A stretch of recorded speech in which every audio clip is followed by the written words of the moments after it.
Hi, my name is Juan, and welcome to The Couch, a podcast where real therapists talk about real things. Please remember that we are therapists, but we are not your therapists, and this podcast is intended for educational purposes only.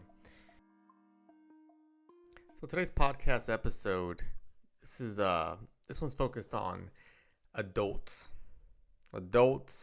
growing into your authentic self. Now, just hold on for a moment. Sometimes this could be one of those topics that you just want to turn off and go, what does that even mean? So let's just start there. Growing into your authentic self, here's what it means. It's you feeling good in your own skin, you feeling comfortable, right? You're out and about, you're hanging out with people, and you don't need 2 or 3 shots of maybe a little rum and coke to get you going. You feel good as you are. Maybe it's you at work and you've got this neat idea, but you feel uncomfortable. You feel that eyes are going to be on you. You feel you'll be judged. You'll feel you'll say something wrong, so then you shut down. Right? Growing into your authentic self is developing that thing, we'll use that word for now, is developing that thing within yourself so that you can show up in all these spaces of life comfortable.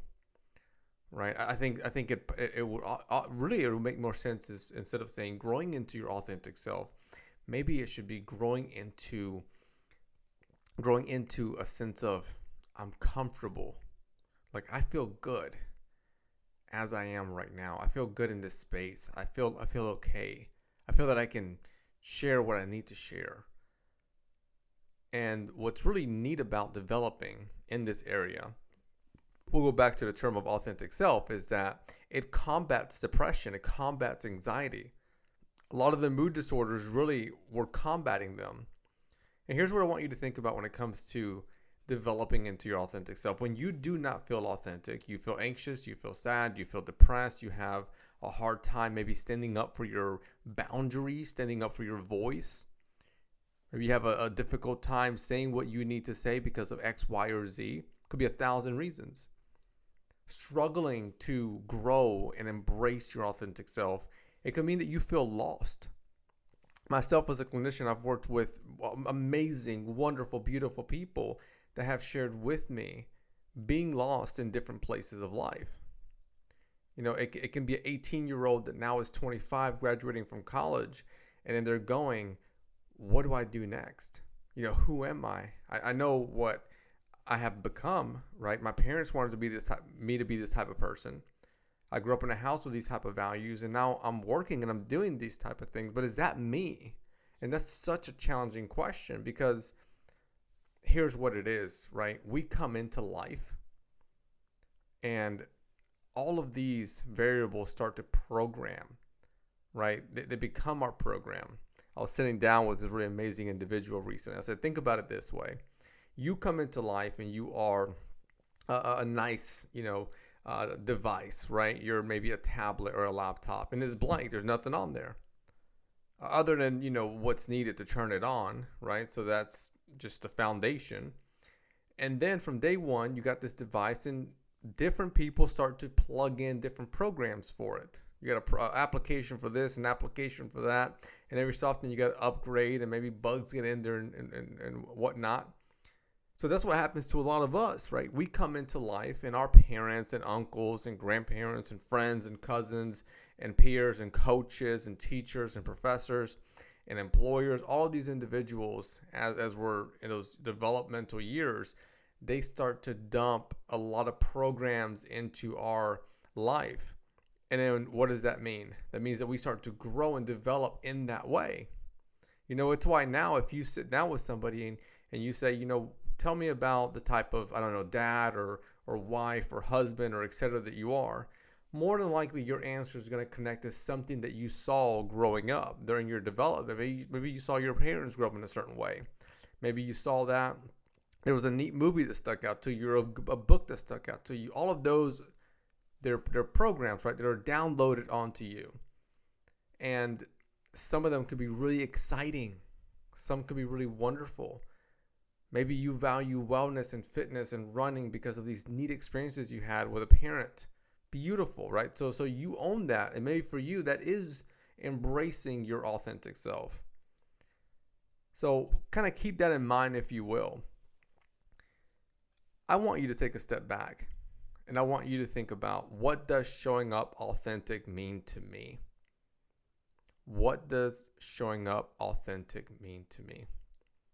Ask yourself, do you pretend to be a certain type of person to be liked or to avoid judgment? And be honest there, right? Because if I go into a certain space and I pretend to be a certain type of person because I want other people to like me, of course that means I'm getting away from my authentic self. But what's next, right? What's the ripple effect of that? Maybe that means that the further away I get from my authentic self, the higher depression symptoms come up. I start feeling sad, lonely. I feel that other people do not understand me.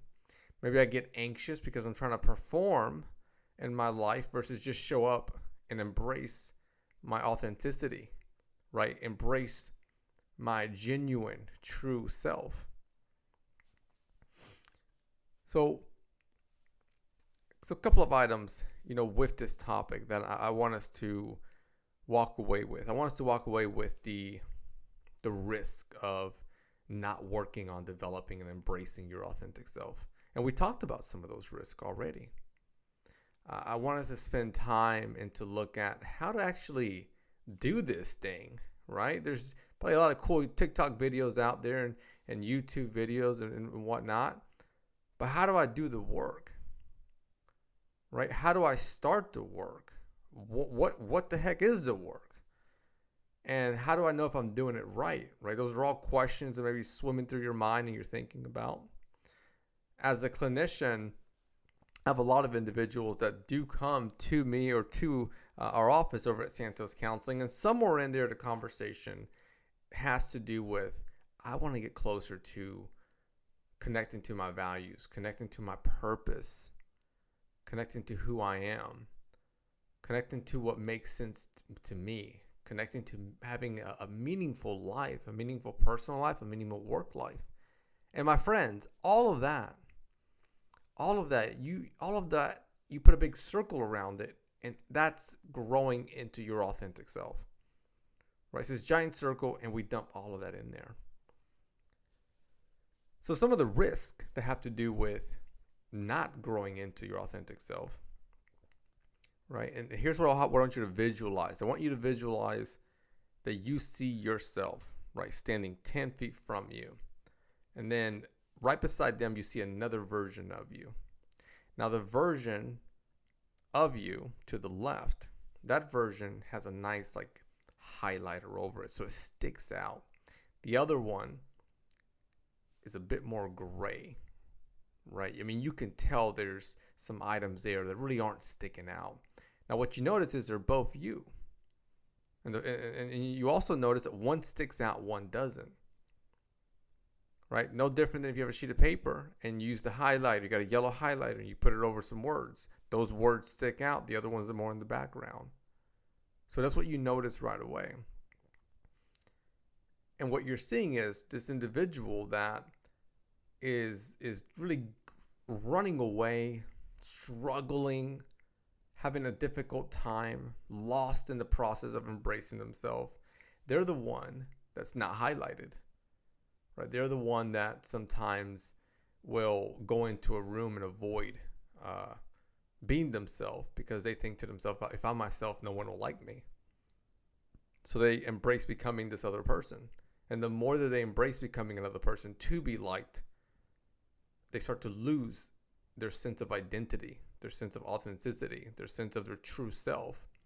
And the more this person starts to lose that, the more they fade into the background. And then what starts to come up, right? And you could think about this as these vines that start to just grab onto that individual, right? The not highlighted one. These vines start to grab onto their legs and it starts to pull them down. And the vines represent something, of course. The vines represent, I don't feel good. I don't like this life. I don't like who I am. I feel worried. I feel anxious. I'm struggling. I'm not okay. Shame, embarrassment. I'm stuck. I don't know my boundaries. I can't stick up for my boundaries. Right? A mixture of anxiety, depression, feeling lost. And those vines, right, they're thick. I'm talking about, you know which kind of vines I'm talking about here? I am speaking of the vines from Jumanji, right? Back in the day with Robin Williams. You remember that scene was like those vines are coming and they're just thick, right?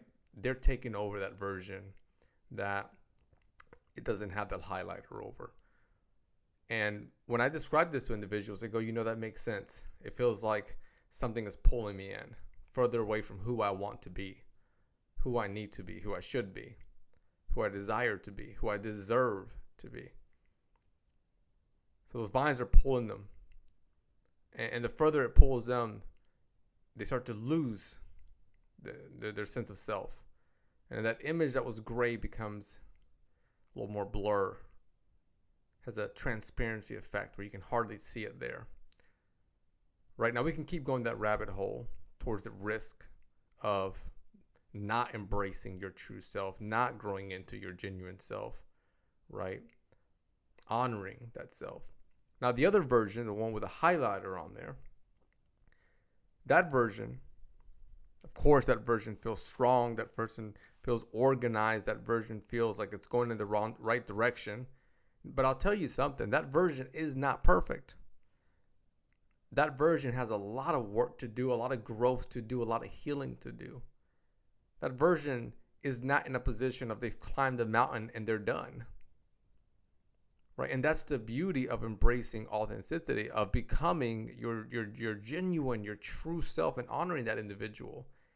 It's knowing that you agree to the ongoing work because you love yourself, right? Self-love. I love myself enough to get back up. I love myself enough to acknowledge and own up and raise my hand that I made a mistake and I'm willing to learn, I'm willing to grow. So I share that because sometimes when it comes to this topic of being authentic and embracing your authentic, some individuals may look at it as, okay, so you're saying that if I embrace my authentic self, I'm done.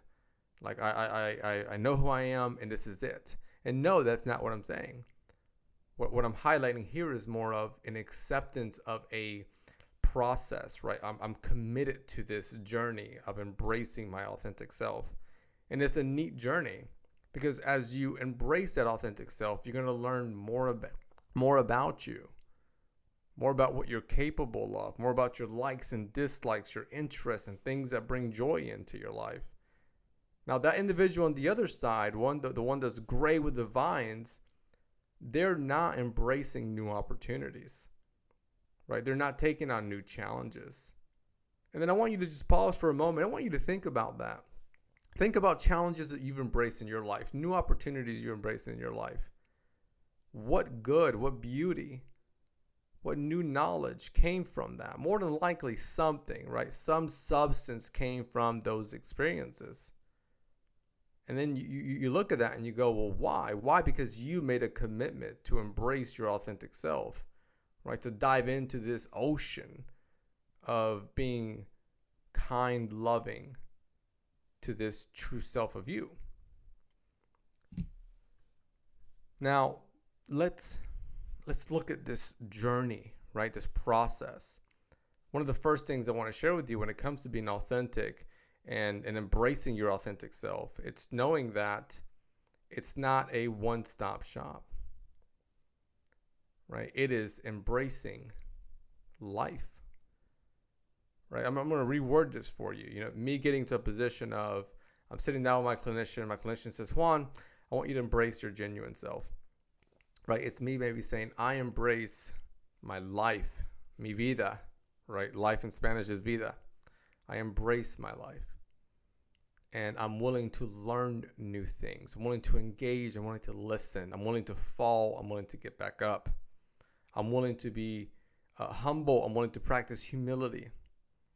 I'm willing to shine, right? And I'm willing to understand and to learn my values and to light a fire under them so that they become actions in my life rather than words without the action.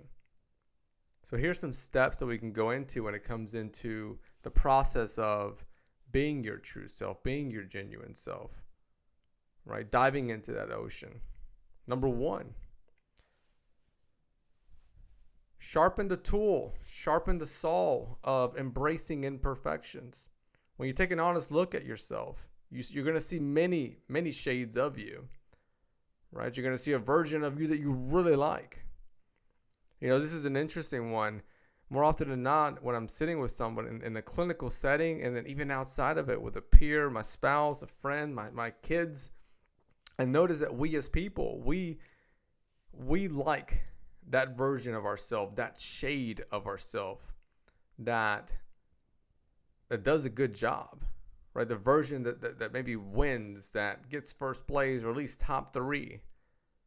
And then when the other version comes out that is just struggling, that is having a hard time, sometimes we'll attack that version. We get embarrassed of that version. We feel shame around that version. And here's what I'm saying. When it comes to the process of embracing your authentic self, they're all you. So with that being said, learn to embrace your imperfections.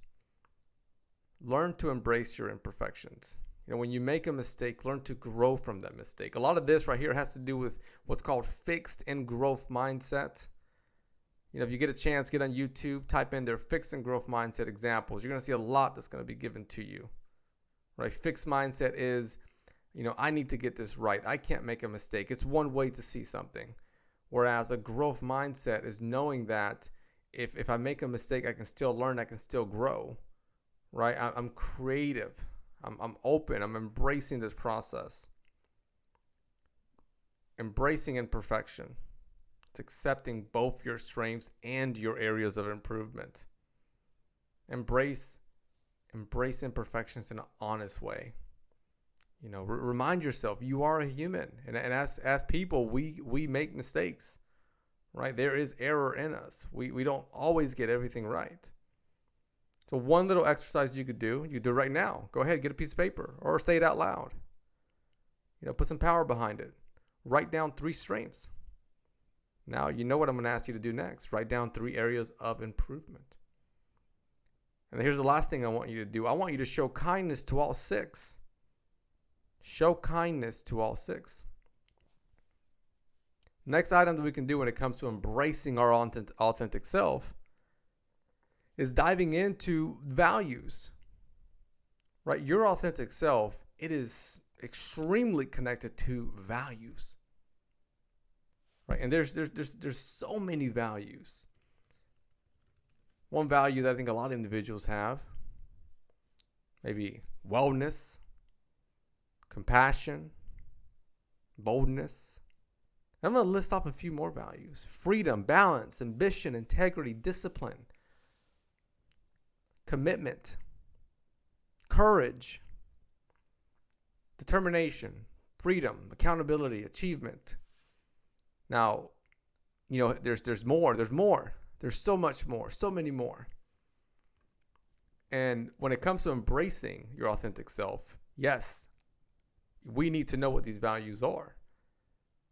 But that can't be enough, right? Because embracing your authentic self means that you are seeing your authentic self, and for you to highlight that version of you, some sort of action must take place. If I have this paper in front of me and I need something on there to stick out, I have to engage in the action. I have to pick up the highlighter. I got to take off the lid. I got to go to that section. Then I got to highlight. So when it comes to embracing your authentic self, get to know what your values are and be honest with yourself. See what those values are. See where they came from. We talked a little bit about that in the beginning, right? I talked about development and how we come into life and everyone is just dumping these programs onto us. And then next thing you know, somebody says, hey, tell me about you. And then you start telling them about you. But then you may realize, is this really me? Or did I develop this value because I grew up in this sort of household, or I grew up in this neighborhood, or I grew up in this culture, right? You get to decide what your values are and how they align with you. So here, when you have these values, and I listed a few of them out there, the next step that you want to look at is begin to prioritize them in your life. Begin to highlight them so that if you and I are sitting down and I say, tell me about the last month, what's been going on with you in the last 30 days? Maybe you'll say things like, you know what, I went biking the other day and I went over here and hung out with some friends. And then one of my buddies really needed some help. So, I helped him move, etc. And then I was able to get to do this little volunteer experience with blah, blah, blah. Right? This individual, they are just spitting out values. Right? They gave me the value of adventure. They gave me the value of accountability. They gave me the value of commitment, of compassion, of wellness. All, if you notice in that little role play I did there, or scenario, all of those are action oriented, right? They went from just saying I value this to bringing it to life. And then here's what's really neat about this exercise here that we're talking about. People feel it. And when you feel something, it has this secondary effect that often lights individuals up. And if you're struggling with that one, I want you to just try it out. Pick a value that you have in your life, one of your important ones, and then write it down. And then write down 3 actions that you can do that will bring that value to life. Right? 3 actions that you could do. And I'll walk you through one. So let's say here that I value compassion. One action I could do is I can go and find a place to volunteer and give my time. Another action I do is write a letter for somebody, a complete stranger. Lets them know that they are loved, they are seen, they are heard. I could put in there, I do not know who you are, but I know that you are, just like me, deserving of kindness. And here's some compassion for you. So we'll just stick to 2 there. You got 2 examples there. And then the next step is you bring those to action, right? So then I go and I engage. Now, here's what's neat. With this one and the other one I talked about. When I share that you're doing this, here's the background of why I am sharing that these are things that we do. You consistently rinse and repeat. We're going to go back to the very beginning. Embracing authenticity, embracing your genuine true self. Earlier, I mentioned that it's this journey, right? You're diving into this ocean. And for anyone to be on a journey, it requires an output of work, right? If I'm going to be on a journey, hiking the Appalachian Trail, I have to actively left foot, right foot, left foot, right foot, right? Output of work. If I'm a journey and diving into an ocean, I have to swim. Left stroke, right stroke, left stroke, right stroke, doggy paddle, all the way through, right? But I got to engage in action. And this process, right, these exercises too that we've talked about so far, what lives in them is the action, right? The action of blank, and you fill that in, right? If you figure out what your value is, you figure out what those actions are. And I do want you to try to take some time to figure out what has this done for you. What I often hear from individuals is that when they engage in this process of embracing their authentic self, and maybe they take on this exercise of values, they get excited. They find joy, they find calmness, they find peace. And really, between you and I, the answer is quite simple. Right? The answer is quite simple. In that scenario, I shared with you, the visualization I shared with you earlier, it's you, and you see that version of you in front of you, the highlighted version. And the simplicity of life, which is there's 2 sides to that coin. In one way it holds simplicity, and the other way it's extremely complex. Is that, and this comes from me, so my opinion here, take it with 2 cents. It could be quite different from someone else's, and in no way do I claim to be a guru or an all-knowing individual. I am learning and growing, have so much more to learn. So you got this version of you, right? And you see that version of you. And I share those 2 sides, right? One has a whole simplicity, the other is quite complex. And what this version is wanting is to be seen.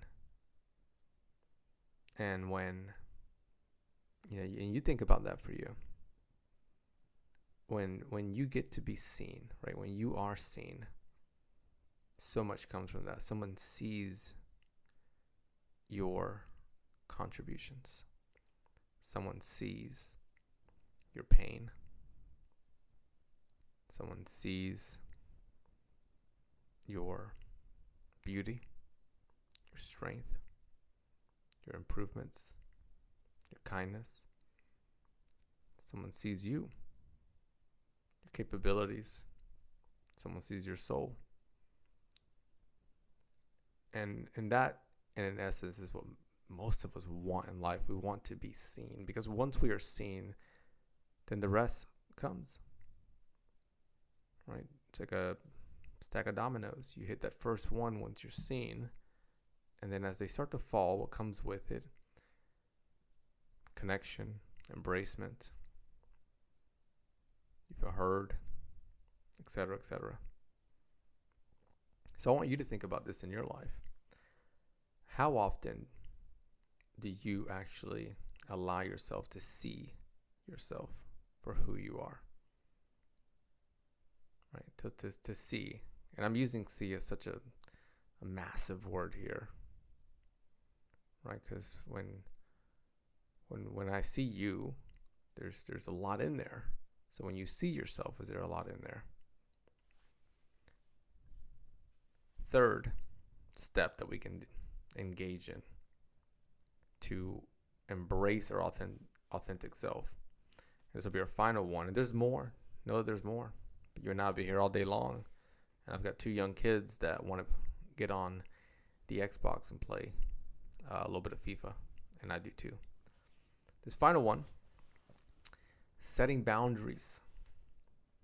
And I'm going to have a whole episode on this. And probably a few more. Boundaries is dope. Boundaries is,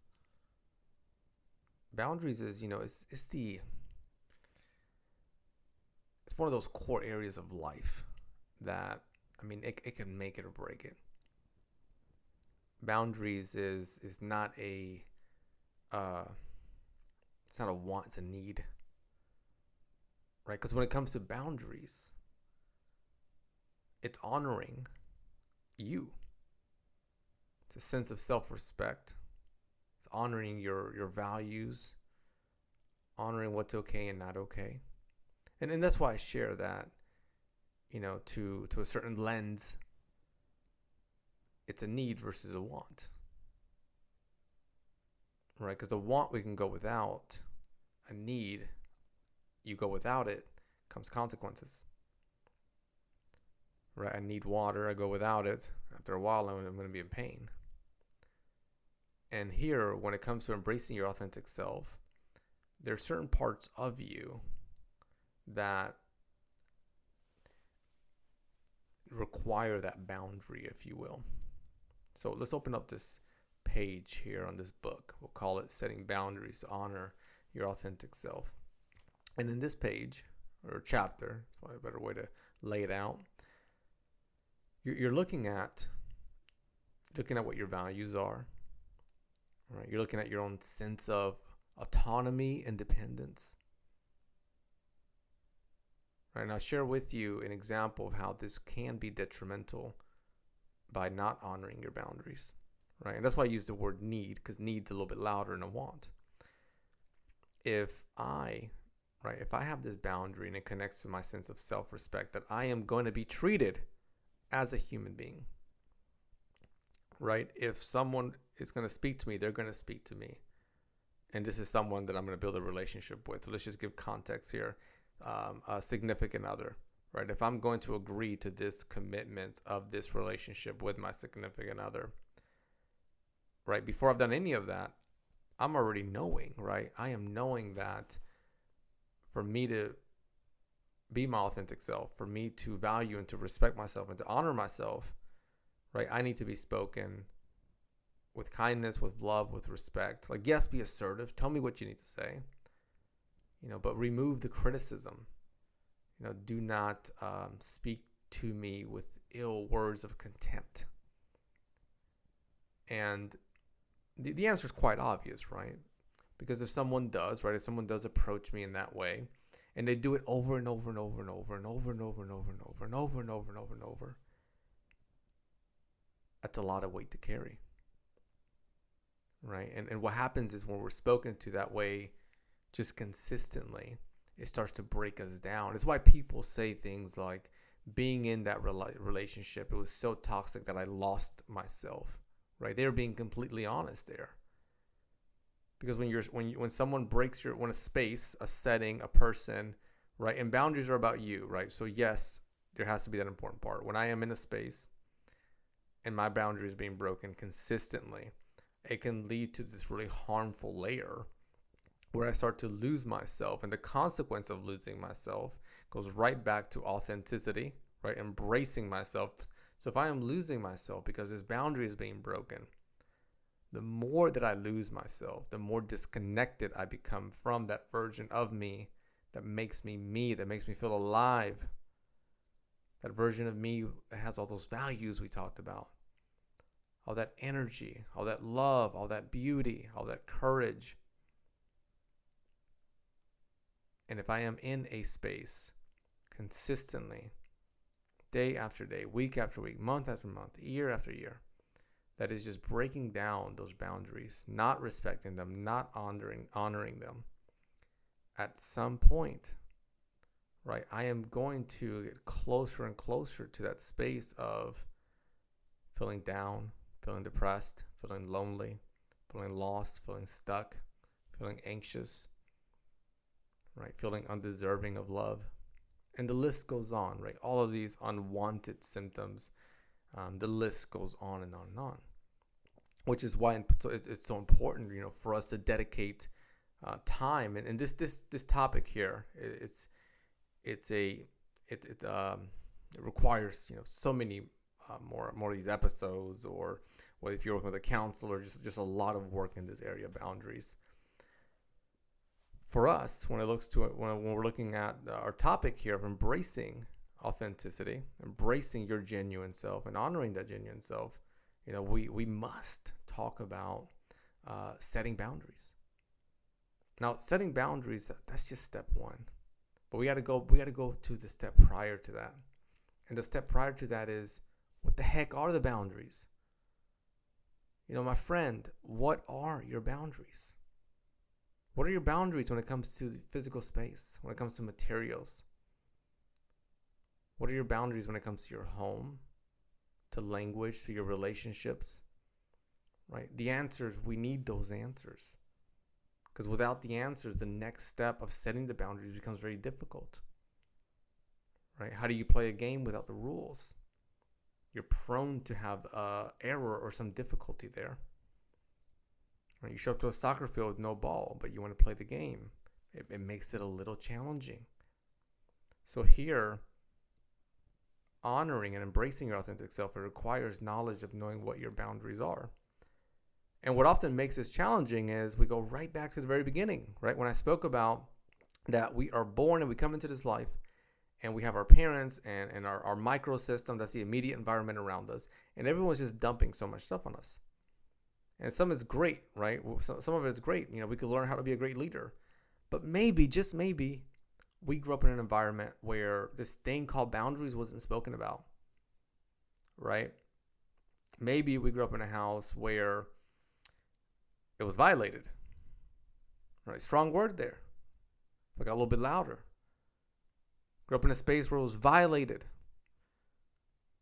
right? Well, what is the risk? What is the consequence of that? The risk and consequence of that is that because I grew up in this space, then I learned that it's okay for someone to treat me negatively.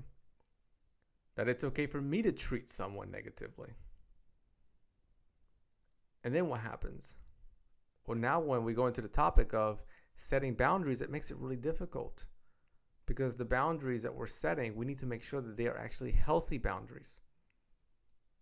And this is where counseling really can come in, right? Because you can spill out and say, hey, this is my life and this is how I'm setting up certain things. And then you have this neutral, unbiased person, right, that has studied certain clinical areas and can look at what the research says and bring it back in. And then you're able to share with them, here's some of the boundaries that I have. Do they make sense? And from there, that's where some of the work begins. For the purpose of this podcast episode, and for us, we're looking at embracing our authentic self. We're looking at setting boundaries. So step A, I want you to look at, what are your boundaries? Where did they come from? And you can map that out. Get a sheet of paper and just start on the left side, writing down all your boundaries. And then each one, you'll put boundary, number 1, this boundary. And below it, maybe put ABC of examples of it.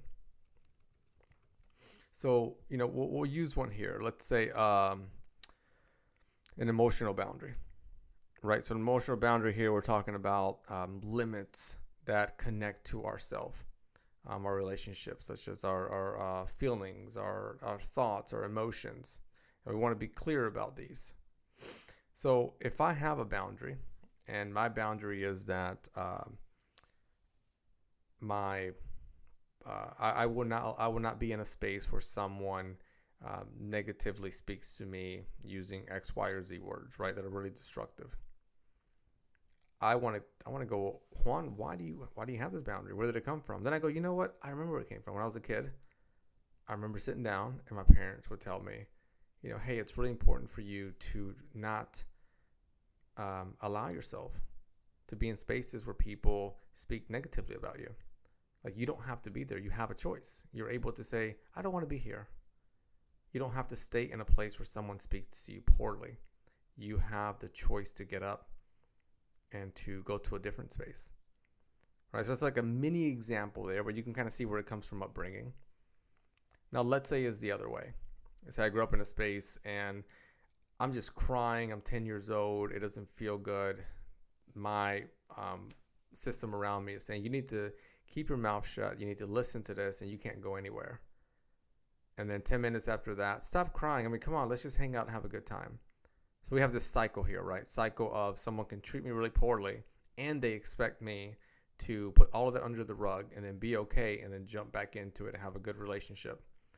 And then I'm just used to that over and over and over. Well, the risk of that is I learned this little cycle here, and maybe I connected to a boundary, right? And the boundary could be that now I'm an adult and I am in relationships where this yelling and high conflict takes place, but as long as no one is hitting one another, then it's okay, right? So that's the challenge there, because the emotional boundary was broken. However, I wasn't taught about that as a child, so then I went through it over and over and over.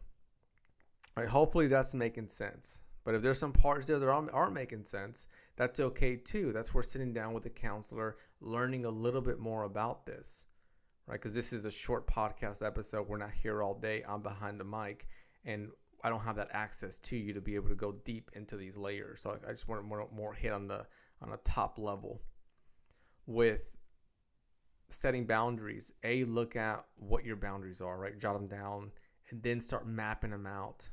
Where did they come from? What are examples of them?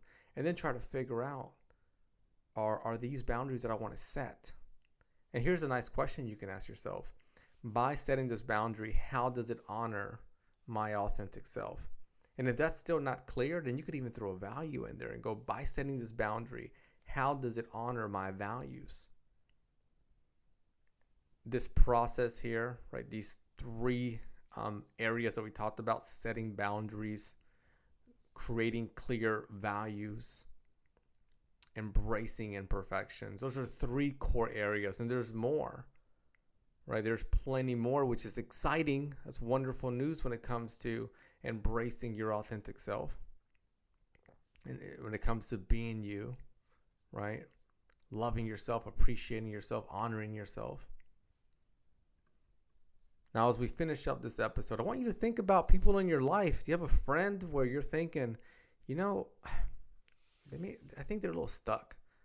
Maybe they're a little nudge. Send them this episode. That's the whole point of the Couch Podcasts.